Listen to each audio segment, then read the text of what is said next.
Chaser Report is recorded on Gadigal land. Striving for mediocrity in a world of excellence. This is the Chaser Report. Hello and welcome to the Chaser Report with Dom and Charles. And today it is Sammy J. Welcome, sir. Hello. Hello. Great to be here. Thanks for having me. Thank you for slumming it in podcast land, you breakfast radio presenter in Melbourne, the nation's biggest city. I don't know if it's, well, thank you. Yeah, we will take that one. I don't know if it's slumming it. Isn't podcast is like where you get to be yourself and relax. But then the problem is then the radio then takes it out of context and puts your comments on the paper. Isn't that how podcasts work? They feed the mainstream media from the fringes. That's right. Oh, could you say something really controversial just to get listens to us? I'm all out of controversy this week, boys. Yeah, that's Well, true, no. actually. So, can I ask, have you been cancelled yet? Because over a couple of days ago, you wrote an article about Barry Humphries. I mean, what the fuck were you thinking? Well, I mean, it's a great question. Great question, Charles. And I joked in the article that I would probably get cancelled. And I didn't necessarily predict I'd be cancelled from all ends of the spectrum.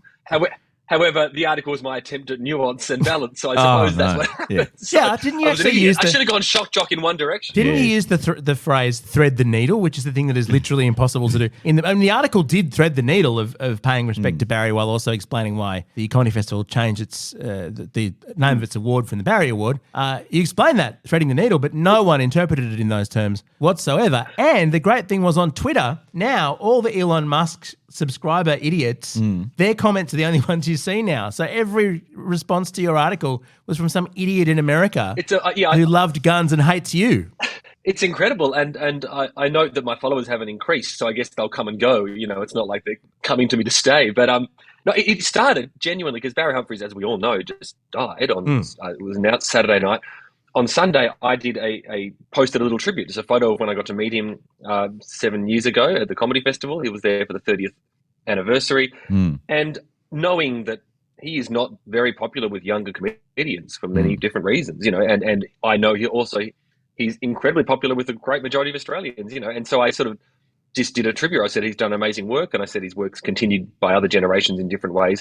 And just that single, simple post attracted this barrage of different comments. Some people going, "Oh, thank you for paying tribute to Barry. No one else is mentioning it," and others saying, "You're a bad ally, Sammy. How dare you? You didn't know his comments about transgender people and stuff." And so that in itself taught me that people have such different views about it. And when the whole Comedy Festival thing blew up, for listeners unfamiliar, the Comedy Festival changed the name of the Barry Award to the Most Outstanding Show Award 4 years ago because of his comments about trans people. Because I had an insider knowledge, not just of that decision, but also of just knowing my audience had sort of those very views. Yeah, I thought I'd throw my hat in the ring, make a comment. No regrets, but it's been a little more dramatic than I expected it would be. But having won the award yourself, congratulations on that, and also being on the board, like there's no way that any possible scenario or outcome, they're all your fault, Sammy J. Every single possibility you're to blame for. It's just me. You know what? Genuinely, and I know we all love our politics. I've had I've been slammed and cancelled on Twitter and stuff for my work before. Like I did political sketches. I don't need to ask you boys about what the experience is like having people react to political sketches, but that's always easy to skate through because someone didn't like a joke, that's fine. This is the first time I actually put myself out there with a real actual comment about real world things. So it's been a different feeling, but my feeling overwhelmingly has been sort of a curious one of, I feel like I've got to experience what it would be like to be a politician for the first time. And I mean that genuinely because I'm in a place where I've come out and backed a policy that I was part of. The name would have changed with or without me. It's a big board. I was just there representing artists, as were a couple of others. But I came out to explain that decision. There's stuff that I do know and more stuff that I do know that I can't say in public because just like politics, there's stuff, you're aware of more stuff. And then you're having people coming at you and you have to decide which hits to take and just even though if they're not fair, you just roll with it and which ones you want to defend. And it's all also nothing to do with me.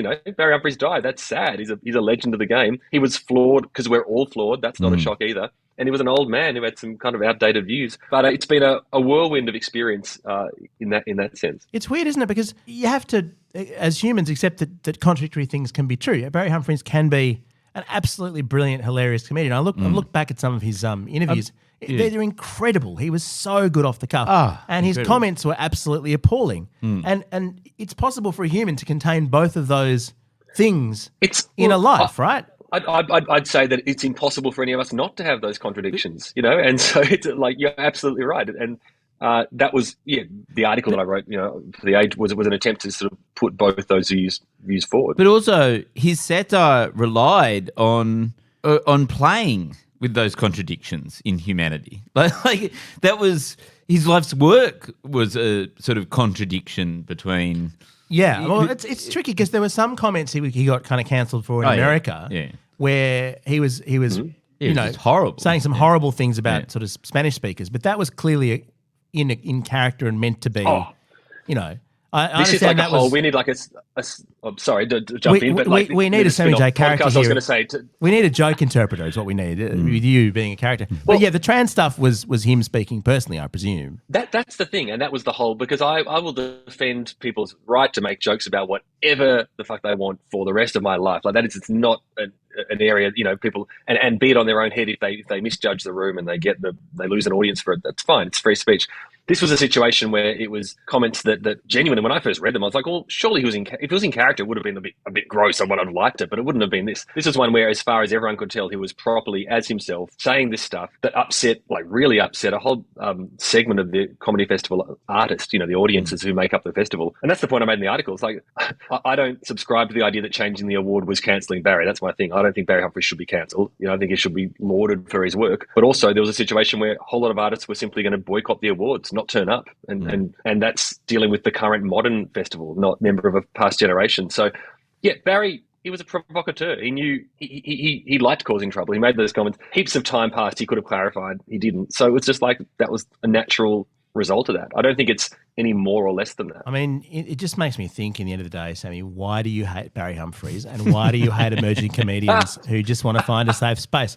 At the same time, how do you hate them both at the same time? Dom, I hate all generations, and I hope the Herald Sun picked that up and put it into a headline. Fantastic. That plus working for the ABC. Well, let's not go into working for the ABC at this time of shall we say, evolving ratings. That's a whole other conversation. Does anyone work for the ABC these days, or are we all on temporary work experience contracts? But I mean, the characters you're bringing out in the show, Good Hustle, your kind of greatest hits from the past couple of years. I mean, they were good years for doing satire on the ABC. They may never be done again, but great innings, I've got to say. I mean, you'll get cancelled for those characters down the track, I'm sure. But for now, we can say they were really good. Hey, thanks. Yeah, no, it was a fun run. I had a good innings doing character work on the ABC. The Thursday night spot. It was so fun. Like 3 minutes every week meant I could still have a life outside that, but we got to pick a target every week and write about it, and then argue with ABC lawyers for the rest of the week about whether we could do it. Good times. Why did we never do things in 3 minutes? I mean, that's fantastic. It goes viral. Well, Mark Humphries, who shares your slot, Sammy, he complains about, because he does 3 minutes a fortnight, and he complains about being overworked. Like, you ring him up and ask him to do any other job, and he'll be like, "Oh, sorry, I've got a sketch coming up on Thursday week." And I've got to exactly. I've got to fact check Mark there, because I swear sometimes he got away with sketches that were 2 minutes or 2 minutes 30, and I always had the stopwatch out because we had a minimal contractual obligation for our show, because it was like a separate thing in the program, which is a 3 minute show, whereas Mark's part of 7:30, so he had some more flexibility. So I will not allow any charges from Mark about being overworked. I think he got to phone it in by less than 30 seconds. For just a 2 minute. Heard it here first. Mark's going to cancel you now as well. Well, no, he can't though, because he'd be cancelling himself. Because I still get complimented in the street for Mark's sketches because everyone thinks we're the same person. That's what I really want to see. I want to see the two nice guy satirists of ABC TV that, somehow fighting. What would the weapons be? Compliments? I don't know how you'd... Yeah, pen and a quill, or hair gel, a love of musical theatre. I feel it would be something like, knowing Mark Humphries, it would be something like a not very well done souffle. Like, it would be like instead of a cream pie in the face, you get a slightly imperfectly cooked souffle in your gullet. Yeah. Do you know, like, he's a real gourmand. Like, he is. I feel that's we're within the fact that we are largely the exact same person. Our differences are that I feel more like a street fighter, and he's more like, wearing the top hat. I'm the Jean Valjean to his Javert, if you like. He would enjoy that. That's a word he'll appreciate. Yeah, he'll love the music. Yeah. The Chaser Report. News you can't trust. Have you thought of doing a show together? Oh, that would be a massive mindfuck, I think, if you actually work together in some way. We've thrown the idea around, and we're young enough that there's many years. So like we both said, we'd love to, but I'd love to. I think you'd have to agree to it, like as a 2-hour brainstorm to begin with all parties are okay to walk away at the end, because you never know. Working with people you love and admire, it can be great in theory and trickier in practice, particularly when you're both, as all performers are, they've got your own strong creative vision and all that. But, and I imagine, because presumably it would be a musical, like a Broadway style musical. Yep. And I suspect that your funders would not accept the 5-minute running time of the musical. 2 minutes from here and 3 from you. It'd be a bold pitch, but the way things are going with the TikTok generation, I mean, if you've lost people's attention span in 3 seconds, it's all over. So I think we could do it. Are you on the TikTok? Oh, I've got a limp, flaccid little account that I drop. I was sort of created it, because the ABC wanted me to, and I drop in and now then. Like I'm literally like an absent grandfather who pops his head in, gets confused by all the words and runs away. So I guess now I could just claim it's a security sort of. I'm just patriotically staying off it, but really I just didn't get a following, and it hurts me. That's right. Have you got it? I don't. I signed up for one and then never use it. I went viral on the TikTok a few weeks ago. Properly How'd you do viral, it? like, to the extent that my sons saw me on TikTok, not because they follow me, because they wouldn't, but because it got served to them because the algorithm. Did they briefly respect you? Yes, for they doing totally well on did. TikTok? Wow. What was it like? Were you like dad picking nose in car park, or was it for your own actual work? No, yeah, it was we're doing a show called Wankonomics, and it was just a bit from our show, which was all about how how to speak in the modern office, and it was all about how you what you do is you speak like a wanker by turning a noun into a verb, and then idea becomes ideate, and then you turn that new verb back into a noun, so ideate becomes ideation. Then you turn it back, that verb back into a noun, so ideation becomes ideationing, and then you turn it into a 7-word clusterfuck, so an all hands blue sky ideationing session. And that is the best thing you've ever written, by the way.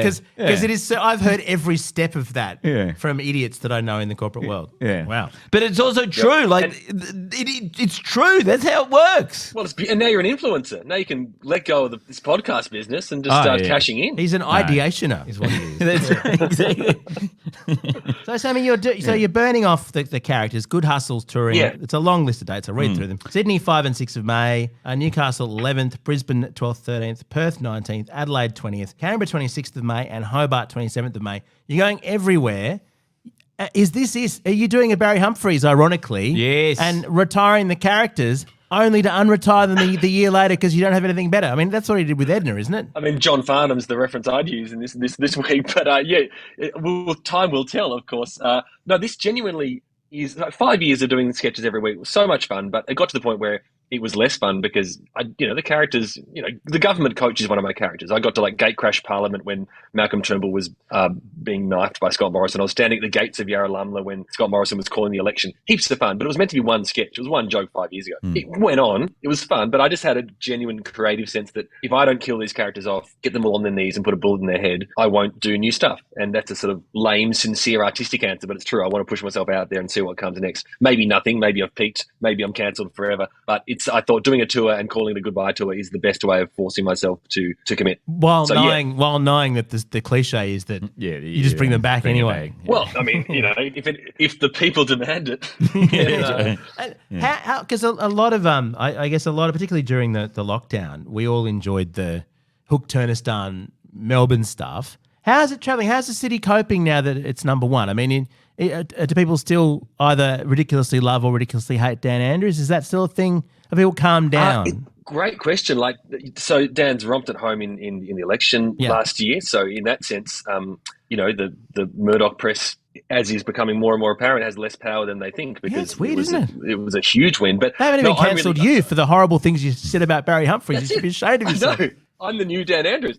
But we've been doing Hook Turnistan on stage. The character who just loves being locked down so much, he just loves it. He salutes the president, Dan Andrews, and it's only been in Melbourne, so it's brought the house down. Like we have Dan Andrews, or a version of Dan Andrews, in the form of my co-star James Pender coming out on stage in his North Face jacket and locking the theatre down, and people love it. I'm about to find out, like next week, when Sydney's first cab off the rank, whether it travels. I hope it does. Otherwise, we have to explain the joke a bit more. But hopefully, people still understand that Melbourne went through some shit.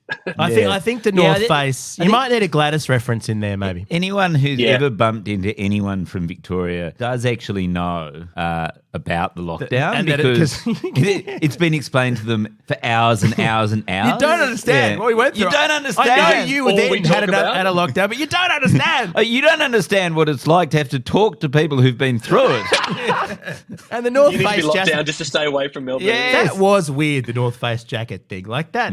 I don't know what the thing was. There thinking. Surely he did focus groups on that. Was the garment like I could be locked out in the wilderness? He did a focus group on a jacket. Of course he did. In the middle of a pandemic. Yeah, He got it's aspirational or something. Like they worked out that's the sort of bloke that most we all want to be blokes able to afford the North Face branded jacket. Yeah, I mean, I presume he got it for free as an influencer, right? Don't you? Isn't it just because Melbourne has fucked weather and is that what? and so he had to Could have rug been up. actually like him doing press conferences outside in winter was just really, really chilly. Yeah. That's what it was. All right, It's so jarring work because I work for the ABC, so I'm just not allowed to mention brands, let alone wear them. So he's just his complete embrace of a brand like that. I was just like, full credit. Good on you, Dan. Hope you're getting kickbacks for that. You've got to choose a brand. Well, I mean, I must say, Joe Biden with the Wayfarers thing, you can't tell me he's paying for his Ray-Bans at this point. Like, he must have a truck of that stuff. Or is it bad for a brand to have someone as old and uncool as Joe Biden constantly wearing your product? I mean, that's tough. And it's dangerous for a brand to associate themselves with someone in case that all goes wrong. You know what I'm saying?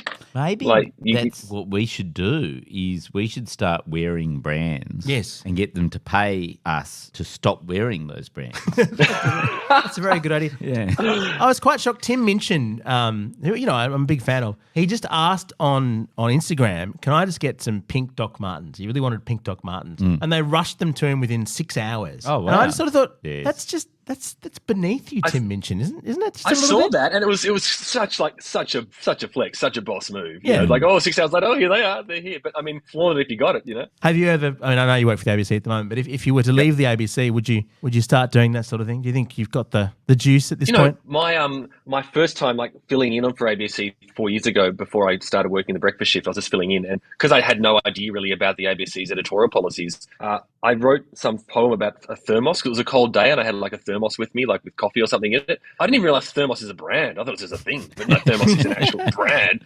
So I did like a 90-second poem about a thermos and how warm and great it was, and then Thermos sent me like a box of stuff to the office. Oh no! And I was like, dude, what's this? The manager's like, what's going on? I said, I did a thermos poem. It's like basically, I started my career with cash for comments accidentally. That's fantastic. Why have I never done that in all my shifts on the ABC? I don't have Sammy J's imprimatur. Yeah, that's true. Well, no, or because you've read the training module. That's possibly I what still it is. haven't done it. Sammy, look, congrats on all the years of playground politics and all the laughs, and of managing to have an ABC program that seemed to be sustainable somehow, because it was 3 minutes long, no more and no less. People should go and see Good Hustle, because this is the last chance to see these beloved characters until Sammy brings them back in 2024. Yeah, give it I promise you at least 2 years. But no, it's fun. It's heaps of characters. James Pender, who many of your listeners will know, he's fantastic on stage as well. We've got a cheeky cameo from the Prime Minister, which is awesome, and it's been really fun. It's a nice way to say goodbye. Surely you've also got Peter Dutton for editorial balance. Peter Dutton is on stage as well. I won't explain in what capacity. Got to buy some tickets, baby. Very, very good. Thank you, Sammy. Thanks for being with us. Cheers, boys. Our Gears from Road, we're part of the Iconoclast Network. Thank you. Thank you.